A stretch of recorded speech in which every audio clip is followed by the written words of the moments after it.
Ozempic, Saxenda, Victoza, Wegovy. O que precisamos saber? Análogos do GLP-1. Então, hoje a gente tem visto muito uma discussão sobre os análogos do GLP-1, que são substâncias químicas que a gente representa pelo nome da semaglutida, e essa semaglutida tem um nome comercial que vocês já devem ter ouvido falar. Em 2010, a gente começou com Victoza. O Victoza era uma substância análogo do GLP-1, evoluímos aí para o Saxenda, depois temos, aliás, o Ozempic, que é essa semaglutida, que é utilizado uma vez por dia. O Victoza e o Saxenda são análogos do GLP-1 que são utilizados todos os dias, diariamente. A molécula foi aperfeiçoando e se optou, o laboratório, de criar essa molécula de uso semanal, uma vez por semana, que é o Ozempic. E ela tem essa característica bioquímica, então é uma característica bioquímica de uso uma vez por semana. E agora a gente tem o Wegovy. O que trouxe de importante a gente pode estar falando dessas medicações nesse cenário quando a gente pensa no tratamento sobre sobrepeso e obesidade? Elas trouxeram uma estabilidade da bioquímica. Quando a gente fala do cenário de sobrepeso e obesidade, não é uma doença que a gente pode falar que é uma doença aguda, ela é uma doença crônica, ela tem 6 meses de história, ela tem 1 ano de história, ela tem uma história de melhora e piora, ela tem uma história de que você não tem uma conquista. A gente precisa, quando fala do sobrepeso e obesidade, trabalhar com uma estabilidade. Não precisa da estabilidade no emprego para ser contratado, precisa de uma estabilidade do peso. O que eu vejo muito ainda hoje em dia, as pessoas buscando somente o peso, eu quero pesar número tal. Mas não é somente isso, pesar o número tal. É trabalhar com toda essa bioquímica que é o corpo humano de uma forma adequada. O seu sono, trabalhar com a sua disposição. Então, quando a gente fala do excesso de peso, esse sobrepeso, ele traz totalmente o contrário. Uma fisiologia inadequada, uma fisiologia errada, o funcionamento do organismo de uma forma errada. Por isso que a gente tem medicamentos que vão corrigir esse organismo, o que a gente chama do que é a fisiologia. A fisiologia é termos um metabolismo basal adequado para que possa estar queimando aquilo que a gente precisa, para que a gente possa estar respirando, para que a gente possa estar fazendo cabelo e unha. Então, taxa metabólica basal é o que fazemos de gasto, e essa taxa metabólica basal é estipulada em quilocalorias. E ela estabelece como o seu organismo ele vai ter de velocidade, a velocidade do seu corpo. Quando a gente está nesse quadro de sobrepeso e obesidade, hoje sabemos que a gordura ela provoca um quadro inflamatório importante. A inflamação ela pode ser traduzida como um processo de lentificação do nosso corpo. Eu já disse aqui o exemplo de que eu falo que a inflamação é como se fosse um carro enferrujado. Ele até anda, mas ele anda de uma forma não adequada, ele não tem desempenho, ele não tem autonomia. E isso que a gente vê muito no sobrepeso e obesidade. É uma queixa muito comum de uma fadiga, de um cansaço, acordar sem ter disposição, porque a gordura vai fazendo esse processo inflamatório. E quando a gente fala nesse processo, eu tenho que corrigir essa inflamação. Não é só corrigir o peso. Corrigir o peso nos traz uma grande ameaça de voltar ao peso tudo de novo. Quando você faz uma proposta de tratamento que faz essa correção endógena, a gente conseguirá, sem dúvida alguma, ter uma estabilidade com esse peso. Então, a indústria, obviamente, vendo essa substância, que é o análogo do GLP-1, que é o glucagon-like peptídeo, essas substâncias são produzidas no seu organismo. É verdade. Ela é produzida no seu organismo e ela traduz o quê? Ela é produzida lá no intestino. Então, no trato gastrointestinal, temos o esôfago, o estômago e o intestino. A nível intestinal, nas células entéricas, são produzidas o GLP-1, que é o glucagon-like peptídeo. Se observou que essa substância ela produz uma grande saciedade ao nosso corpo. Saciedade é a capacidade que eu tenho de consumir os alimentos, mas rapidamente me sentir satisfeito, sentir saciado. Por isso, quando você usa essa substância, é muito comum a percepção de saciedade. Eu estou satisfeito, eu não preciso ter aquela necessidade de quantidade de alimentos que eu fazia antes. Então, isso é uma das ações do GLP-1. E como ele faz isso? Porque ele aumenta a velocidade do esvaziamento gástrico. A saída do alimento do estômago para o intestino, ela se faz de uma forma mais lenta. Quando vai ocorrendo essa velocidade menor, vai estabelecendo o nosso cérebro uma informação de saciedade. Isso é muito importante. Porque na maioria das vezes as pessoas pela própria ansiedade não têm isso. Ela vai comendo, quantidades cada vez maiores e não tem essa percepção de saciedade.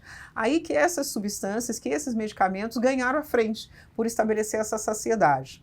O outro ponto também que ele vai trabalhar é nessa sensibilidade à insulina. Eu já vi muita gente falando, mas usando essas medicações eu não vou ficar diabético, não vou acostumar o meu pâncreas. Muito pelo contrário, não tem essa possibilidade, desde que a gente possa usar essa medicação, o glucagon-like peptídeo, e ter essa função da alimentação e da atividade física trabalhando também de uma forma coerente. Mas na maioria das vezes, do ponto de vista bioquímico, essas medicações elas estabelecem o que a gente chama de melhoria da resistência à insulina. Ela baixa a insulina basal. Um dos grandes aspectos que são gatilho para o quadro de diabetes e obesidade, sem dúvida alguma, é o excesso de insulina no basal. O que é excesso de insulina no basal? O excesso da insulina em jejum. Então, normalmente a gente tem uma insulina de jejum por volta de 3, no máximo 5, que a gente vai fazer aquele critério Roma. Quando essa insulina está alta, nós temos o diagnóstico de resistência à insulina. Esse excesso de insulina já no jejum é que vai estabelecer a fome, a gordura subcutânea, a gordura visceral. E é onde entram essas medicações. Então, do ponto de vista químico, do ponto de vista laboratorial, nós vamos acompanhando com o uso dessas medicações a queda, o declínio de uma insulina. Uma insulina de 13, ela vem para 5, ela vem para 4. Mas isso é muito importante que possa ocorrer quando você estabelece não somente o uso da medicação, mas quando você faz a alimentação correta. Vamos imaginar, a pessoa foi lá e aplicou, vamos dizer, o Ozempic. A ação dessa medicação vai ser melhorar esse quadro da resistência à insulina. Mas se essa pessoa não trabalhar com o primeiro pilar da saúde, que é a alimentação, e no dia a dia dela, ela toma um dia da semana o Ozempic, e nos outros dias ela tem uma alimentação totalmente sem estratégia, totalmente sem um raciocínio, totalmente sem uma lógica, comendo grande quantidade de carboidrato, a insulina aumenta. Então, olha o que é muito importante, eu vejo muito isso. Nos 3 primeiros dias, doutora, que eu usei o Ozempic, eu fiquei super saciado. No 4º dia, no 5º dia, parece que não faz mais efeito. E por que não faz mais efeito? Porque você voltou a comer carboidrato em uma grande quantidade. Então não tem almoço de graça, não tem lanche de graça, minha gente. Vai ter que trabalhar e estabelecer o primeiro critério de saúde que está na sua boca, que está na sua mente, a sua relação com a alimentação. Não é não comer. Isso é muito feio. O teu corpo é muito nobre. O teu corpo precisa de nutrientes para que ele possa fazer o cabelo, possa fazer a unha, para o seu sistema digestivo funcionar, para os neurotransmissores serem produzidos. O que são os neurotransmissores? A serotonina, que me ajuda a dar uma sensação de bem-estar, que indiretamente pode me ajudar na saciedade. Então, gente, se eu não tenho uma alimentação correta, se eu tenho o intestino inflamado, você pode usar todas essas medicações que você vai ter um resultado parcial. Então, uma medicação que tem uma serventia de ser aplicada uma vez por semana não tem o seu resultado. Por que não tem o seu resultado? Porque não tem em paralelo a mudança do hábito da alimentação. Então, a alimentação é o primeiro pilar de saúde. A alimentação é a primeira prescrição que a gente vai estar fazendo. O segundo pilar de saúde, a segunda prescrição que a gente vai fazer é o seu corpo físico. Eu preciso dar trabalho a esse corpo, mas não é trabalho, somente trabalho. Eu preciso dar atividade física para esse corpo. Quando você faz a caminhada, você queima açúcar. Quando você queima esse açúcar, você está melhorando a sua glicemia, a sua glicose de jejum, o açúcar no seu sangue. Então, através da atividade física constante, né, gente? Não adianta fazer 2 vezes por semana de atividade física que isso não vai impactar.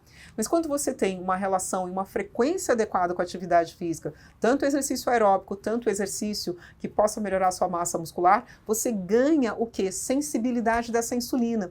E isso não é remédio, são estratégias que a gente vai estar utilizando. Então, a atividade física, que é o segundo pilar da saúde, que é o seu corpo, precisa ter esse movimento, precisa ter essa atividade, senão a gente não ganha.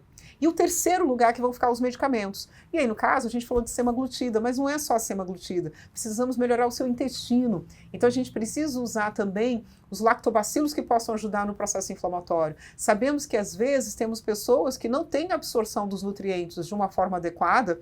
Os nutrientes a gente pode falar.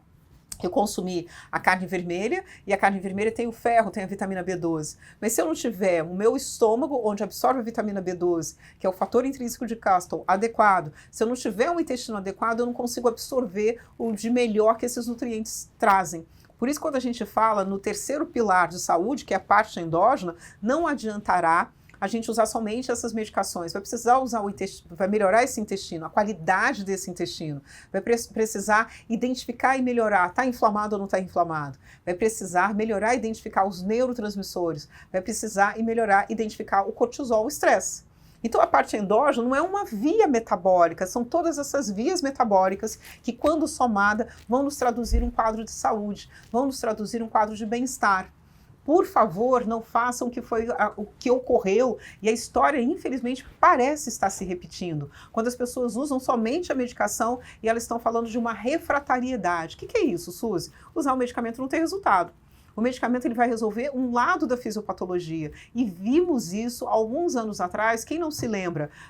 Década de 90, sibutramina. Quem não se lembra, década de 90 até 2000, a gente pode falar, um pouquinho antes as anfetaminas. Pois é, o Fempropurex, Anfepramona, o Mazindol, eram medicamentos que tínhamos no mercado. E essas medicações foram banidas de uma forma, até a gente pode falar, por um uso inadequado. Então se observou vários efeitos colaterais, mas não da medicação, porque estava se prescrevendo numa dose excessiva, extremamente alta.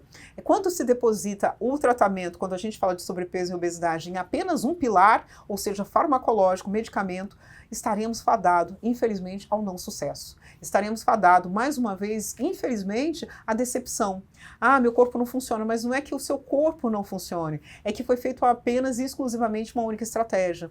Quando a gente fala de uma receita, quando a gente fala de um chefe de cozinha, esses programas que a gente vê, você vê um único aspecto de um nutriente, um condimento, não é, são várias estratégias. E o nosso corpo humano, quanto mais estratégias conseguirmos trabalhar, conseguirmos executar, conseguirmos dar atenção, e essas estratégias que a gente sempre fala, pilar de saúde, cabeça, boca, segundo pilar, corpo físico, terceiro pilar, o endógeno. Quando você amarrar essas três estratégias, esses três pilares, e esses três pilares, cada um deles tem as suas vertentes. Cada um desses pilares, eles são desmembrados para a gente configurar esse estado de saúde. Então, a história se repete e a gente tem ficado com muito receio, particularmente porque a questão do reganho de peso, o efeito rebote que já está se falando com o uso dessas medicações. Mas eu insisto, vamos trabalhar de uma forma coerente e clara.